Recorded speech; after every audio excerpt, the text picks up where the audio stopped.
Welcome है आपका इस सेशन में एक नए जोश एक नई एनर्जी के साथ। Hey my winners, my name is Prerna. How are you all? I hope you are doing well. So English grammar की क्लास में हमने पार्ट्स ऑफ स्पीच में वर्ब को पढ़ा था, पर हमारा वर्ब कंप्लीट नहीं हुआ था। आज मैं उसका पार्ट 2 लेके आई हूँ। तो आज के सेशन में हम लोग आगे की चीजों को कवर करेंगे। पार्ट 1 में काफी डिटेल में मैंने आपको वर्ब पढ़ाया है, तो जिन्होंने वीडियो नहीं देखी है जाके देख लीजिएगा, लिंक मैंने डिस्क्रिप्शन में दे रखा है। ठीक है जी। तो आज के इस वीडियो में हम लोग आगे की चीजें और साथ ही साथ एक्सरसाइज भी आज हम लोग यहाँ पर प्रैक्टिस करने वाले हैं। तो चैनल पर फर्स्ट टाइम विजिट किया है, चैनल को सब्सक्राइब कर दीजिएगा। वीडियो पसंद आए तो वीडियो को भी लाइक कर दीजिएगा। आइए क्लास को शुरू करते हैं और सभी को मेरी तरफ से सुबह की राधे राधे। आइए क्लास को शुरू करते हैं। फटाफट से पेन कॉपी लेके बैठ जाइए, जिस कॉपी में भी आप अपने नोट्स को प्रिपेयर कर रहे हैं।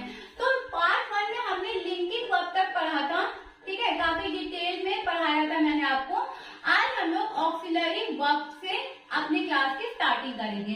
तो ऑक्सिलरी वर्ब होते क्या है, ठीक है, एग्जाम्पल सारी चीजें आज यहीं पे डिस्कस करेंगे। तो देखो कुछ क्रियाएं जो होती हैं वो मेन वर्ब की हेल्प करती हैं टेंस को बनाने के लिए, और वो कौन सी क्रिया कहलाती है? हेल्पिंग वर्ब कहलाती हैं। तो ऑक्सिलरी वर्ब भी जो है वो आपका क्या है? एक हेल्पिंग वर्ब है, जो कि सेंटेंस को बनाने में क्या करता है? हेल्प करता है मेन वर्ब की। मैंने आपसे क्लास के स्टार्टिंग में ही कहा था, जब मैं वीडियो पार्ट 1 में, कि सेंटेंस जब भी आप बनाएंगे तो आपको क्या, आपके पास 3 वीपन्स होने चाहिए। कौन कौन से? एक तो आपका सब्जेक्ट, एक तो आपका वर्ब, और तीसरा आपका ऑब्जेक्ट। जब तक आपके पास ये 3 चीजें नहीं होंगी, आप किसी भी सेंटेंस को नहीं बना सकते हैं। ठीक है, वर्ब के बिना कोई भी सेंटेंस आप नहीं बना सकते हैं, क्योंकि फिर वो ना तो सेंटेंस तो वो बनेगा नहीं, और उसका एक कंप्लीट मीनिंग भी हमारे पास नहीं होगा।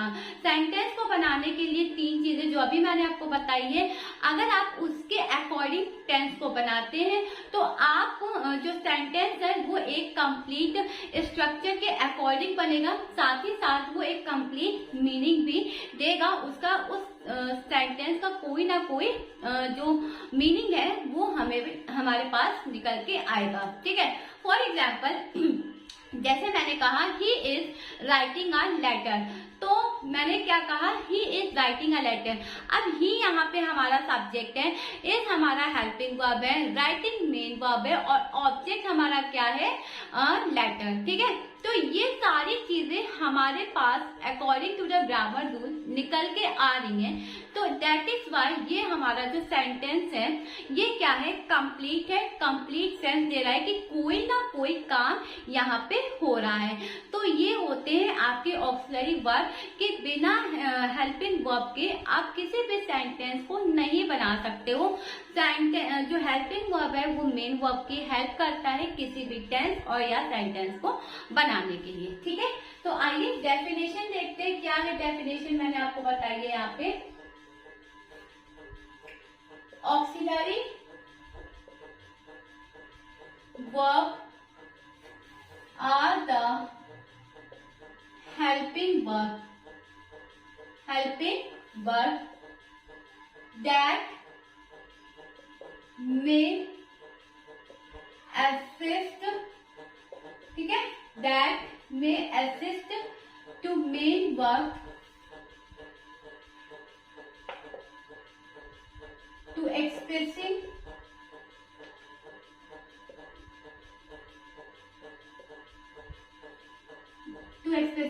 tense। ठीक है, for example she has lost a pen। क्या मैंने यहाँ पे एग्जाम्पल लिया? she has lost a pen, उसने अपना उसने पेन खो दिया है। ठीक है, तो अब यहाँ पे जो हैज है वो हमारा क्या है? हेल्पिंग वर्ब है, और ये किसकी हेल्प कर रहा है? मेन वर्ब की। क्या बनाने में? एक क्लियर, एक मीनिंगफुल सेंटेंस को बनाने के लिए यहाँ पे क्या कर रहा है? हेल्पिंग वर्ब मेन वर्ब की हेल्प कर रहा है। यहाँ पे जो सी है वो सब्जेक्ट है, ठीक है, क्या है? सब्जेक्ट है। पेन जो है वो ऑब्जेक्ट है, और लॉस्ट जो है वो आपका मेन वर्ब है। सारी की सारी चीजें जो भी हमें according to the grammar rule चाहिए वो हमें यहाँ पे मिल रही है। दैट इज वाई ये हमारा जो सेंटेंस है बिल्कुल सही है और एक कंप्लीट मीनिंग हमें यहाँ पे मिल रही है। ठीक है, तो ये होते हैं आपके हेल्पिंग ऑक्सिलरी वर्ब या फिर आप कह दो हेल्पिंग वर्ब। ठीक है, दूसरा मैंने आपको एग्जांपल बताया था, he is writing a letter. क्या बताया था?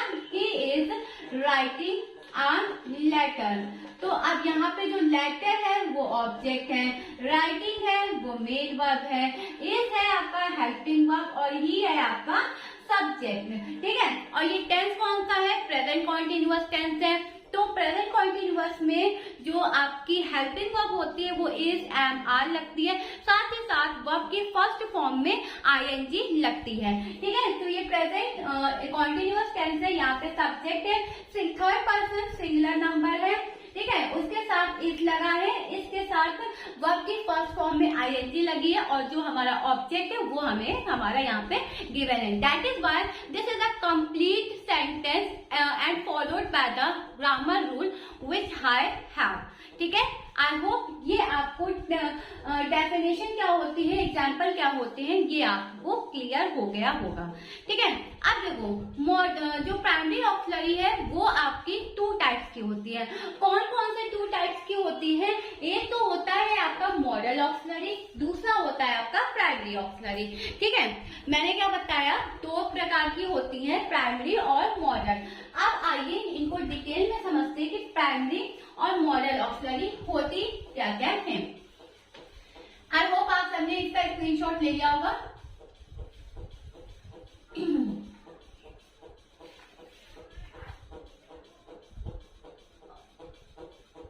Auxiliary verb are of two types. कितने टाइप्स की होती हैं? टू टाइप्स की होती हैं। ठीक है, सबसे पहला होता है आपका प्राइमरी ऑक्सिलरी। ठीक है, प्राइमरी ऑक्सिलरी, और दूसरा होता है आपका मॉडल ऑक्सिलरी। दूसरा क्या होता है आपका? Model auxiliary. ठीक है, ओके। तो अब प्राइमरी क्या होता है, मॉडल क्या होते हैं? देखो, प्राइमरी में वी हैव 3 प्राइमरी ऑक्सिलरी। कौन कौन से? एक होता है बी, एक होता है हैव और एक होता है आपका डू। इन सारी चीजों को अभी हम लोग डिटेल में डिस्कस करेंगे और कुछ पॉइंट्स हैं जो मैंने डिफाइन किए हैं वो भी देखेंगे। क्या होता है? एक तो होता है आपका बी, ठीक है, एक होता है आपका हैव और एक होता है आपका डू। ये होते हैं आपके प्राइमरी ऑक्सिलरी। और मॉडल ऑक्सिलरी क्या होते हैं? जैसे कैन, मे, माइट, ठीक है, शैल, शुड, वुड, कुड, ये सारे के सारे क्या होते हैं? आपके मॉडल ऑक्सिलरी होते हैं। मॉडल ऑक्सिलरी को हम लोग एक सेपरेट वीडियो में समझेंगे। फिलहाल आज बात कर लेते हैं प्राइमरी ऑक्सिलरी क्या होते हैं। देखो, प्राइमरी ऑक्सिलरी में सबसे पहले हम लोग यूज ऑफ बी को पढ़ेंगे।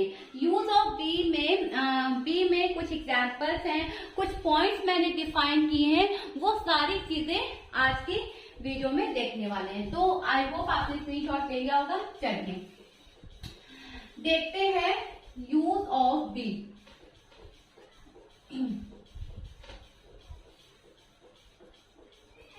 नेक्स्ट पे प्राइमरी ऑक्सिलरी। अब ये प्राइमरी ऑक्सिलरी क्या होते हैं, अच्छे से इनको हम लोग यहाँ पे समझेंगे। ठीक है, सबसे पहले बात करते हैं यूज ऑफ बी की। ठीक है, इज, एम, आर, वॉज, वर। ठीक है, बी के रूप में बी जो है वर्ब के फॉर्म में इज, एम, आर, वॉज, वर, ये सेंटेंस में हमारे यूज होते हैं। तो कुछ एग्जाम्पल्स मैं अभी आपको यहाँ पे बताती हूँ और साथ ही साथ हर एक एग्जाम्पल का मैं आपको डिटेल फैक्ट यहाँ पे आपको बताऊंगी। तो सबसे पहले एग्जाम्पल है I am singing a song. I am singing a song. ठीक है, ओके। दूसरा है she is doing her work, ठीक है, ओके। थर्ड आपका एग्जाम्पल है, he was reading a book, he was reading a book. फिर चौथा एग्जाम्पल है आपके पास, they were going to fair, they were going to fair, ठीक है। पांचवा, I am respected by the boys, I am respected by the boys, clear, okay. Sixth है आपका, Diwali is celebrated by the Hindus, Diwali is celebrated by the Hindus. 7. Prizes were being distributed in the function, ठीक है। ये यहाँ पे मैंने आपको कितने एग्जाम्पल दिए हैं, 7 एग्जाम्पल दिए हैं, ठीक है। 7 एग्जाम्पल, इसमें कुछ आपको डिफरेंट भी मिलेंगे, तो आइए चीजों को समझते हैं। देखो, जैसे कि अभी मैंने आपको बताया है कि प्रेजेंट कॉन्टिन्यूअस का एक सिंपल सा रूल होता है, सब्जेक्ट होता है, वर्ब की फर्स्ट फॉर्म में आईएनजी होती है, हेल्पिंग वर्ब होती है, ऑब्जेक्ट होता है। ये आपका क्या होता है, सेंटेंस, एक स्ट्रक्चर होता है प्रेजेंट कॉन्टिन्यूअस का। लेकिन यहाँ पे क्या है, एम है, ठीक है। पहले वाले सेंटेंस में देखेंगे कि आई के साथ एम है, उसके साथ वर्ब की फर्स्ट फॉर्म में आईएनजी है, फिर ये क्या है, हमारा ऑब्जेक्ट है, ठीक है। लेकिन वहीं पर अगर हम 5th नंबर पे आते हैं तो आई है, आई के साथ एम है, एम के साथ जो वर्ब है वहां पे थर्ड फॉर्म लगी है। मैम ऐसा क्यों, हमने तो अभी तक ये पढ़ा है कि इज एंड आर के साथ वर्ब की फर्स्ट फॉर्म में आईएनजी लगती है, दैट्स इट। और वर्ब की थर्ड फॉर्म यहाँ से कहाँ पे आ गई, तो देखो पहला वाला जो सेंटेंस है वो है, सब्जेक्ट है, यहाँ पे हेल्पिंग वर्ब है, यहाँ पे मेन वर्ब है, और यहाँ पे आपका क्या है, ऑब्जेक्ट है।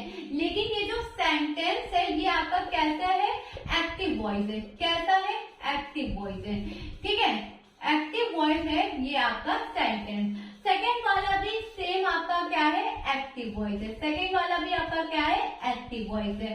तो यहाँ पे पॉइंट ये बनता है कि if in some sentence if and are used as helping verb in present continuous tense with the ing form of the verb, so the sentence making will be a active voice, ठीक है। कुछ sentence में is, am, are, was, were present continuous, past continuous में helping verb की तरह use होंगे, तो और साथ ही साथ वर्ब की फर्स्ट फॉर्म में आईएनजी रहेगा, तो वो जो आपका सेंटेंस मेकिंग होगा वो क्या होगा, एक्टिव वॉइस होगा, क्लियर है। अच्छा, अब बात करते हैं इस 5th वाले सेंटेंस की। इस 5th वाले सेंटेंस में आई am respected by the boys, इसका क्या मतलब है, तो देखो सबसे पहली बात तो यहाँ पर जो आपका इज, एम, आर यूज हो रहा है वो प्रेजेंट इंडेफिनिट में यूज हो रहा है। किस में यूज हो रहा है, प्रेजेंट इंडेफिनिट में हो रहा है। सेंटेंस मेकिंग आपका क्या होगा, पैसिव वॉइस होगा। इसका जो सेंटेंस मेकिंग है वो पैसिव वॉइस है, किसमें है, पैसिव वॉइस में, ठीक है। सेंटेंस मेकिंग क्या है, पैसिव वॉइस में है, और इसमें जो वर्ब की फॉर्म है वो क्या है, थर्ड फॉर्म है। कौन सी फॉर्म है, थर्ड फॉर्म लगी है, क्लियर है। सेंटेंस मेकिंग आपकी, यानी ये जो सेंटेंस है अगर इनका एक्टिव वॉइस जो होगा वो प्रेजेंट इंडेफिनिट में होगा। जब हम लोग एक्टिव वॉइस से पैसिव वॉइस में चीजों को बनाते हैं तो हमारा रूल जो है चेंज हो जाता है। यहाँ पे क्या था, यहाँ पे मैं पैसिव वॉइस का रूल बता रही हूँ कि सब्जेक्ट आपका इज एम आर था, वर्ब की थर्ड फॉर्म थी, और देन आपका जो भी था ऑब्जेक्ट, ठीक है। ये सारी चीजें यहाँ पे लग जाती हैं। एक चीज याद रखना, जब हम लोग एक्टिव वॉइस से पैसिव वॉइस बनाते हैं तो ऑब्जेक्ट हमारा सब्जेक्ट का काम करता है, सब्जेक्ट हमारा ऑब्जेक्ट का काम करता है, ठीक है। दोनों आपस में बदल जाते हैं, ये चीज याद रखना, ठीक है। तो यहाँ पर भी वही हो रहा है। ओके, जो यहाँ पे बॉयज था, ठीक है, वो क्या था, सब्जेक्ट था, और जो यहाँ पे आई है वो क्या था, ऑब्जेक्ट था। किसमें, एक्टिव वॉइस में। जब पैसिव में ट्रांसफर किया तो ऑब्जेक्ट बन गया सब्जेक्ट, सब्जेक्ट बन गया ऑब्जेक्ट। इस सारी चीजें हम लोग डिटेल में समझेंगे आगे फ्यूचर में आने वाली क्लासेस में, ठीक है। फिलहाल तो ये एग्जाम्पल मुझे दिखे थे तो मैंने इनको ले लिया ताकि आपको समझा दूं कि ये एक्चुअली में क्या होते हैं। तो जब भी आपको इस टाइप का सेंटेंस दिखे एग्जाम आर के साथ वर्ब के थर्ड फॉर्म में, तो समझ जाना कि वो पैसिव वॉइस है और उसमें वो हमारा टेंस कैसा है, प्रेजेंट इंडेफिनिट है, ठीक है। अब यहाँ पे सेम चीज, सेम कहानी यहाँ पर भी है, Diwali celebrated by the Hindus, ये भी सेम है, ठीक है जी। ओके, अब बात करते हैं 7th नंबर की। 7th नंबर में क्या है, prizes were being distributed in the function, ठीक है। अब यहाँ पे वर भी लगा है और क्या लगा है, बी लगा है। तो देखो, जब भी प्रेजेंट कॉन्टिन्यूअस को हम लोग प्रेजेंट कॉन्टिन्यूअस या पास्ट कॉन्टिन्यूअस को हम लोग पैसिव बनाते हैं तो वहां पे क्या लग जाता है, इज, एम, आर के साथ क्या लग जाता है, इज, एम, आर, वॉज, वर के साथ क्या लग जाता है, बीइंग लग जाता है।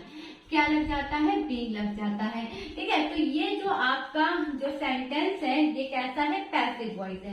कैसा है, पैसिव वॉइस है। यहाँ पे प्रेजेंट कॉन्टिन्यूअस का जब पास्ट कॉन्टिन्यूअस का जो पैसिव वॉइस बनाया गया है वो है आपका ये वर, इज, वॉज, वर के साथ बीइंग का ऐड होना, ठीक है। बीइंग का ऐड होना, ये आपका क्या है, पैसिव वॉइस आपका पूरा सेंटेंस है। आई होप आपको ये सारी चीजें क्लियर हो गई होंगी। पॉइंट मैंने बता दिया, ठीक है।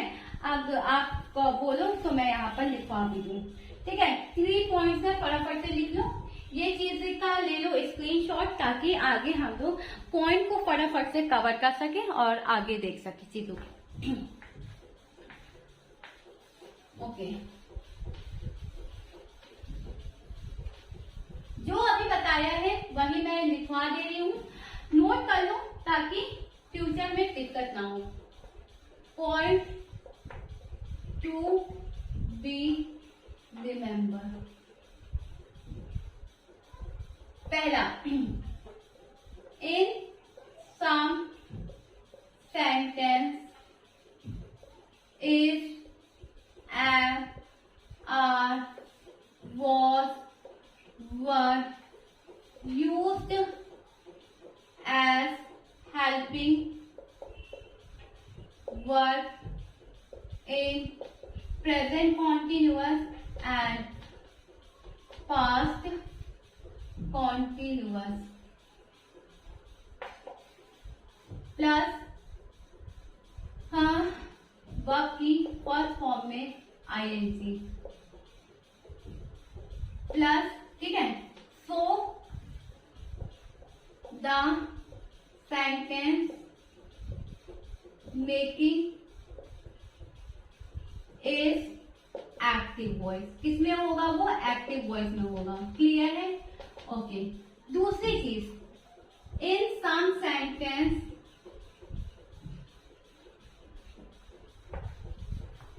इज, एम, आर, ठीक है। और यहाँ पे क्या है, used as helping verb, helping verb in, used as helping verb in present indefinite, किसमें होगा, प्रेजेंट इंडेफिनिट में होगा। So the sentence making, ठीक है, प्रेजेंट इंडेफिनिट, यहाँ पर एक चीज और लिखो, plus first form plus third form of the verb added here, added, ठीक है। So the sentence making, so the sentence making will be passive voice, ठीक है, तब वो किस में बनेगा, पैसिव वॉइस में आपका सेंटेंस बन जाएगा। ये दो पॉइंट नोट करो, फिर आगे बताती हूँ।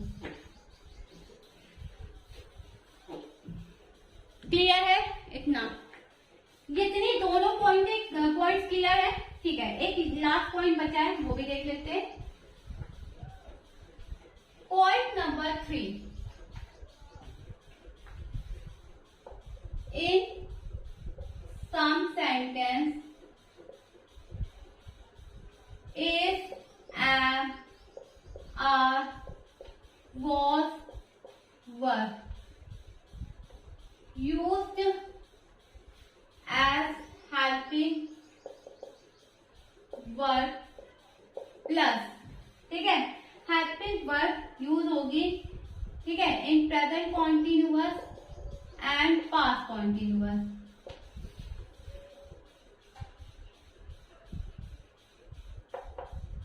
तो जो आपका फॉर्म होगा वो किसमें होगा, पैसिव वॉइस में होगा। So the form plus continuous and, एक चीज तो लिखनी होती है, and being plus third form of the verb added, third form of the verb added. So the sentence, तो जो आपका सेंटेंस है will be passive, किसमें बनेगा, पैसिव वॉइस में आपका ये सेंटेंस क्लियर होगा। ठीक है, क्लियर है, कोई प्रॉब्लम नहीं ना? आगे बढ़े, फटाफट से स्क्रीनशॉट लीजिए। आप करते हैं यूज ऑफ हैड की तरफ। यूज ऑफ हैड क्या होता है, उसको एज अ फॉर्मूले के रूप में हम लोग समझेंगे। ठीक है, जो जो पॉइंट अभी मैंने यहाँ पे लिखवाए हैं, यूज ऑफ हैड में भी आप लिख लेना। ठीक है, अच्छे से लिखिएगा, गड़बड़ी मत करिएगा। पढ़ते हैं यूज ऑफ हैड।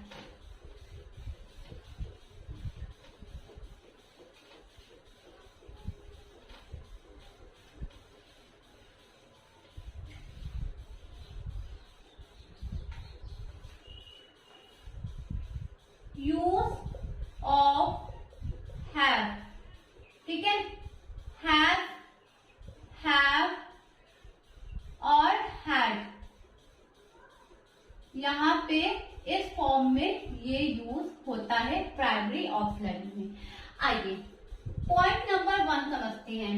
ठीक है, सबसे पहले तो हैज और हैव ये क्या है, ठीक है, हैज और हैव ये क्या है, प्रेजेंट परफेक्ट की क्या है, ये हेल्पिंग वर्ब है। किसकी है, प्रेजेंट परफेक्ट की, ये क्या है जी, हेल्पिंग वर्ब है। कौन सा वर्ब की फॉर्म यूज होती है, थर्ड फॉर्म यहाँ पे आपकी लगती है। ठीक है, यानी जब भी, यानी जैसे एग्जांपल ले लेते हैं, पहला he has done his work. ठीक है, तो ये क्या है, he has done his work, ये प्रेजेंट परफेक्ट टेंस है, यहाँ पे हैव लग रहा है। थर्ड पर्सन सिंगुलर नंबर है, इसीलिए इसके साथ हैज लगाया गया है। और जो आपका सेंटेंस मेकिंग है वो किस में बनेगा, सेंटेंस मेकिंग जो बनेगा वो आपका किस में बनेगा, एक्टिव वॉइस। इसमें बनेगा जी एक्टिव वॉइस में। ठीक है, क्लियर, पहला पॉइंट क्लियर हो गया। ओके, चलो नेक्स्ट पे बढ़ते हैं। हैज, ठीक है, हैव और इनके साथ अगर बीन ऐड हो जाए और वर्ब की थर्ड फॉर्म ऐड हो जाए, ठीक है, वर्ब की थर्ड फॉर्म अगर ऐड हो जाए, तो जो आपका सेंटेंस मेकिंग होगा, सेंटेंस मेकिंग होगा वो क्या होगा, पैसिव वॉइस होगा। क्या होगा, पैसिव वॉइस होगा। इसको हम लोग थोड़ा सा इस तरीके से समझ लेते हैं। डिटेल अभी मैंने आपको लिखवा दिया है, तो आप अपने अकॉर्डिंग इसका भी लिख सकते हैं। ठीक है, तो हैज, हैव, बीन और वर्ब की थर्ड हैव के साथ अगर बीन आपका ऐड हो गया, ठीक है, तो फिर सेंटेंस मेकिंग आपका क्या बनेगा, पैसिव वॉइस बनेगा। क्या बनेगा, पैसिव वॉइस बनेगा। जैसे कि एक एग्जांपल ले, they have been invited at the party. ठीक है, अब इसके साथ क्या लग गया है, हैव के साथ बीन लग गया है, बीन के साथ क्या लग गया है, वर्ब की थर्ड फॉर्म लग गई है। वर्ब की कौन सी फॉर्म लग गई है, थर्ड फॉर्म लग गई है। इस वजह से ये हमारा जो सेंटेंस है वो किसमें है, पैसिव में है। किसमें है, पैसिव में है। क्लियर। बात करते हैं हैड की। इन दोनों को नोट करो या स्क्रीनशॉट लो तो फिर आगे बढ़े। आइए जी, पॉइंट नंबर 3 देखते हैं।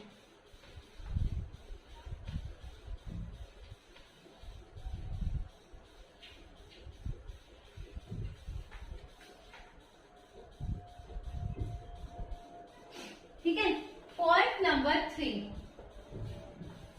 अब देखो हैड क्या है, ये किसकी हेल्पिंग वर्ब है, पास्ट परफेक्ट की। किसकी हेल्पिंग वर्ब है, पास्ट परफेक्ट की। ठीक है, वर्ब की कौन सी फॉर्म लगती है, थर्ड फॉर्म लगती है।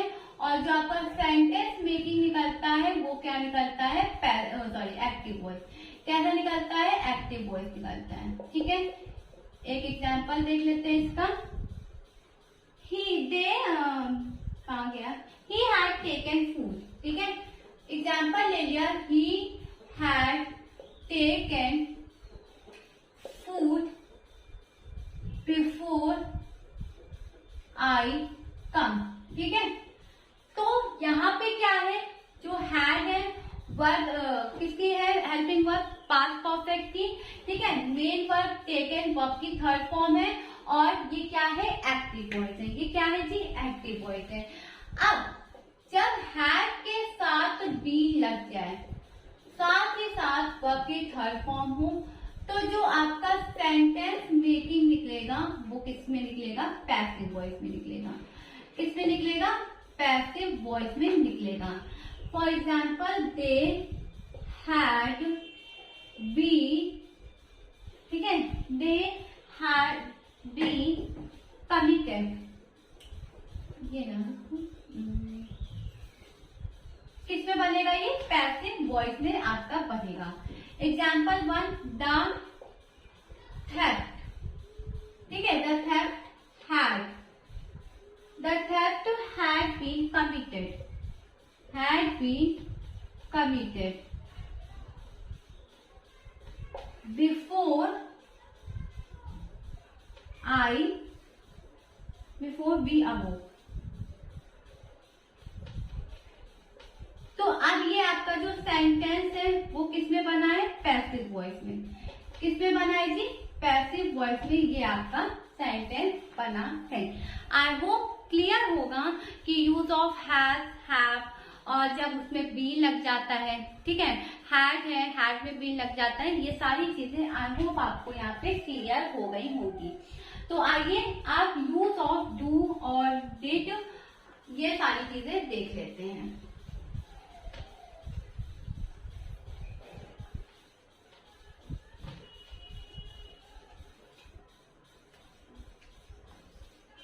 यूज ऑफ डू, डू होता है, डज होता है और क्या होता है, डिड होता है। ठीक है, पहला पॉइंट, डू और डज ये किसकी हेल्पिंग वर्ब है, प्रेजेंट इंडेफिनिट की। किसकी है, प्रेजेंट इंडेफिनिट की। वर्ब की कौन सी फॉर्म, फर्स्ट फॉर्म। ठीक है, और जब सेंटेंस मेकिंग करेंगे तो किस में बनेगा, एक्टिव वॉइस में। किस में बनेगा, एक्टिव वॉइस में, क्योंकि पैसिव में तो जब बनेगा तो क्या लग जाएगा, इज, एम, आर। ठीक है, ओके। सेंटेंस मेकिंग किस में निकलेगा, एक्टिव वॉइस में। ठीक है, सेकेंड बात करते हैं डिड की। जब डिड है तो डिड किसकी, पास्ट इंडेफिनिट की। ये क्या है, पास्ट इंडेफिनिट की ये हेल्पिंग वर्ब है, प्लस वर्ब की फर्स्ट फॉर्म लगती है। ठीक है, वर्ब की कौन सी फॉर्म लगती है, फर्स्ट फॉर्म लगती है। आइए कुछ एग्जाम्पल्स इसके समझते हैं। Example number 1, did you hear some noise? Did you hear noise, ठीक है। दूसरा है आपका do you want this pen, do you want this pen, ठीक है। और एक ले लेते हैं she does not sing a song, she does not sing a song, ठीक है जी। ओके, क्लियर है। Did you hear some noise? Do you want this pen? और she does not sing a song। देखो do और does, जो आपका do है वो लगता है आपका प्लूरल के लिए, ठीक है, और जो does है वो लगता है आपका सिंगुलर के लिए, ठीक है जी। इसी वजह से ये जो डे और ये जो डेट है ना, ये ना तो सिंगुलर देखेगा ना तो प्लूरल देखेगा, सबके साथ ये आएगा, ठीक है।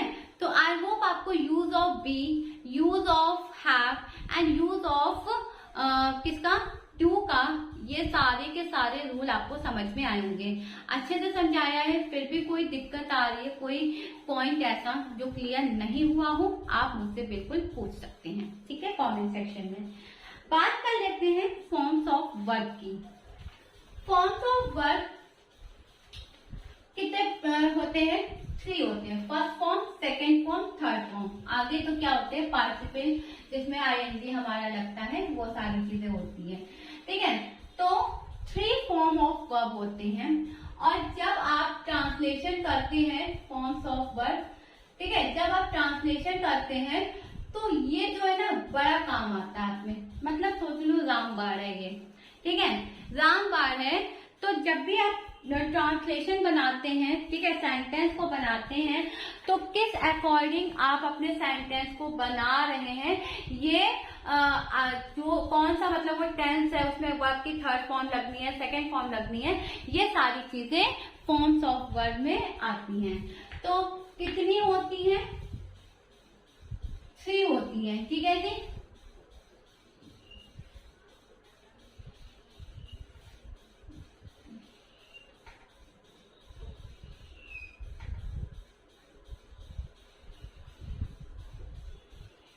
कितनी होती है? 3 होती है।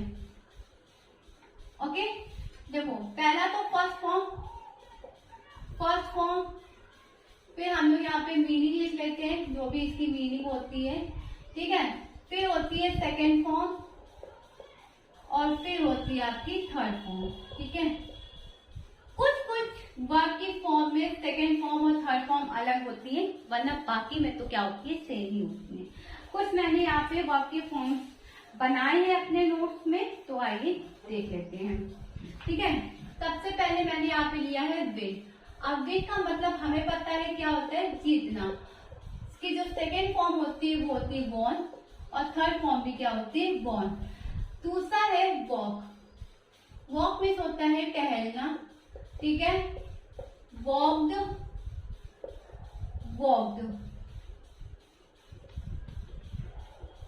नेक्स्ट देखते हैं सिंग। सिंग मतलब होता है गाना, सैंग, और इसकी जो थर्ड फॉर्म है वो अलग हो जाती है, सिंग, सैंग, सॉन्ग, ठीक है, सिंग, सैंग, सॉन्ग, ठीक है। अब तो दूसरा है कुक। कुक मीन्स होता है पकाना, कुक्ड, इसकी तो सेम होती है, ठीक है। प्ले ये तो बिल्कुल बेसिक सी चीजें हैं जो आपको यहाँ पे बताया जा रहा है। प्ले मीन्स होता है खेलना, ठीक है, प्लेड, और क्या हो गया? प्लेड, ठीक है। फिर अब बात करते हैं प्लांट। प्लांट मीन्स होता है पौधा लगाना, ठीक है, और इसकी जो सेकेंड फॉर्म होती है वो होती है प्लांटेड, और थर्ड फॉर्म होती है प्लांटेड, ठीक है। तो ये तो अभी कुछ बिल्कुल मतलब बेसिक से वर्ड्स हैं जिनके मैंने आपको फॉर्म्स ऑफ वर्ब बताए हैं। बहुत सारे फॉर्म्स ऑफ वर्ब है, तो देखो थोड़े से तो मैं आपको कम्युनिटी पोस्ट पे बता दूंगी और थोड़े मैं जब आपको ट्रांसलेशन पढ़ाऊंगी, यानी टेंस की सीरीज को जब हम लोग स्टार्ट करेंगे तो उसमें डिस्कस कर लेंगे। ठीक है, जब टेंस स्टार्ट करेंगे तो उससे पहले आप ये पूरा जो वर्ब है रिवाइज करके आना। क्यों? क्योंकि बहुत काम आने वाली है जब हमारी फ्यूचर क्लास टेंस होगी। ठीक है, तो आई होप आपको फॉर्म्स ऑफ वर्ब कुछ मैंने जो बताए हैं वो क्लियर होंगे। थोड़ी सी एक्सरसाइज पे नजर डाल लेते हैं एंड देन सेशन को क्या करते हैं, वाइंड अप करते हैं। क्लास 9, 10, 11, 12, ठीक है, इंग्लिश के पेपर में अ पीस ऑफ ट्रांसलेशन आता ही आता है। ठीक है, तो ट्रांसलेशन की प्रैक्टिस अच्छे से करो क्योंकि नंबर अच्छे खासे उसमें मिलते हैं। ठीक है, ट्रांसलेशन गलत नहीं करना है, इसीलिए अपना बेस स्ट्रॉन्ग कर लो ताकि जब आप टेंस पढ़ो तो आपको दिक्कत ना हो। क्लियर है? ओके। वैसे बहुत जल्दी मेरे इसी चैनल पे पेपर जो 12th का भी पेपर हुआ है 1 मार्च को, है ना, उसकी मैं एनालिसिस लेके आने वाली हूँ। तो पेपर को एनालाइज करेंगे कि पेपर किस लेवल का आया था, मॉडरेट, इजी, एडवांस, सारी चीजें को डिस्कस करेंगे। ठीक है जी, तो चलिए थोड़ी सी एक्सरसाइज यहाँ पर देख लेते हैं।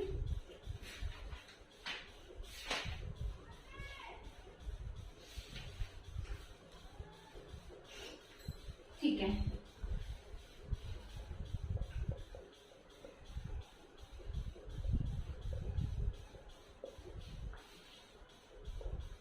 डैश, ठीक है, you play a match yesterday, you play a match yesterday. Clear? Did, have और क्या, हैव। ठीक है, ओके। सेकेंड है आपका Ravan dash killed by Ram, was, were या फिर इज। ठीक है, तीसरा है she dash not know your address. ठीक है, डज, डू और क्या हो जाएगा, did. Fourth, I dash not see you in the class. ठीक है, ब्रैकेट में आपको दिया है has, was, does, has, did, have. Okay, चलो पहले 4 कर लेते हैं। Dash you play a match yesterday, यहाँ पे यस्टरडे की बात हो रही है, वर्ब की फर्स्ट फॉर्म लगी है, इसका मतलब ये सिंपल पास्ट हमारा टेंस है। ठीक है, सिंपल पास्ट टेंस है तो क्या लगेगा, डिड। क्या लगेगा, डिड लगेगा। Did you play a match yesterday. ठीक है जी, okay. Ravan dash killed by Ram. अब देखो रावण क्या है, राम के द्वारा मारा गया है। यहाँ पे जो सेंटेंस है वो पैसिव वॉइस है। किसमें है, पैसिव वॉइस में है। और किल है वर्ब की थर्ड फॉर्म है। मारा गया था यानी बहुत पहले की बात हो रही है, पास्ट की बात हो रही है, तो क्या होगा, वॉज या वर या इज। तो देखो इज तो होगा नहीं और वर भी नहीं होगा, क्या होगा, वॉज होगा। क्यों? क्योंकि रावण जो है वो तो एक ही है ना, और मारा भी वो एक ही इंसान के द्वारा, यानी सिंगुलर है दोनों, इस वजह से क्या है, वॉज यहाँ पे हमारा ऐड होगा। ठीक है, थर्ड पे आते हैं, she dash not know your address.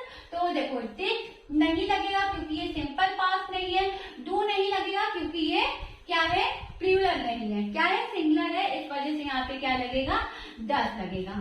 I dash not see you in the class, मैंने तुम्हें क्लास में नहीं देखा, क्या लगेगा, डिड लगेगा। I did not see you in the class. Clear है, 4 सेंटेंस क्लियर है।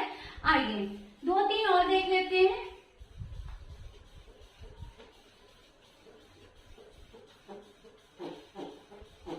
ओके, फिफ्थ है हमारा Sarita dash helped by Ram. Sarita dash helped by Ram. Clear, okay. अब क्या लगेगा इसके साथ, ये देख लेते हैं। Is are work, is are work, ठीक है। छठा, a dog dash not eat grass. A dog dash not eat grass, ठीक है। क्या लगेगा,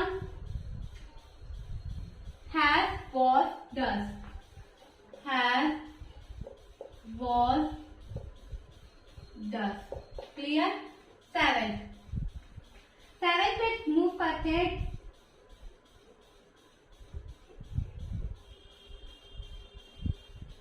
ही dash not tell a lie, ठीक है। डस, वॉज या फिर वर्क। आइए क्या है, सरिता डैश हेल्प बाय राम, कौन सा है, पैसिव वॉइस में है। प्रेजेंट इंडेफिनिट की यहाँ पे बात हो रही है, इस यहाँ पे यूज होगा, ठीक है जी। आर वर्ड नहीं होगा, आर इसलिए नहीं होगा क्योंकि ये प्लूरल नहीं है, वर्ड इसलिए होगा क्योंकि ना तो ये प्लूरल है और ना तो यहाँ पे पास्ट की बात की जा रही है, ठीक है। अ डॉग हैज, वॉज या डज, तो क्या लगेगा, डज लगेगा, ठीक है। वर्ब की कौन सी फॉर्म है, फर्स्ट फॉर्म है। He does not tell a lie, तो he does not tell a lie. I hope आपको ये 7 सेंटेंस समझ में आए होंगे, ठीक है। इसके साथ ही साथ जो भी मैंने आपको अभी क्लास में पढ़ाया है वो सारी चीजें भी आपको क्लियर हुई होंगी। तो फिलहाल आज के लिए बस इतना ही। That's all for today. Thank you everyone for being with me in this session and see you guys tomorrow same time same place. Bye bye, take care। पढ़ते रहिए, आगे बढ़ते रहिए, मेहनत करते रहिए और ट्रांसलेशन की प्रैक्टिस भी जरूर करिए, ठीक है। वर्क पूरा अच्छे से रिवाइज कर लो, कुछ एक्सरसाइज है उनको प्रैक्टिस कर लो, ठीक है, ताकि जब हम लोग फ्यूचर क्लास में 10th को स्टार्ट करें तो आपका सब कुछ बेस जो है क्लियर रहे, ठीक है। तो मिलती हूँ आपसे कल। Have a great day, good luck, keep learning, bye bye, take.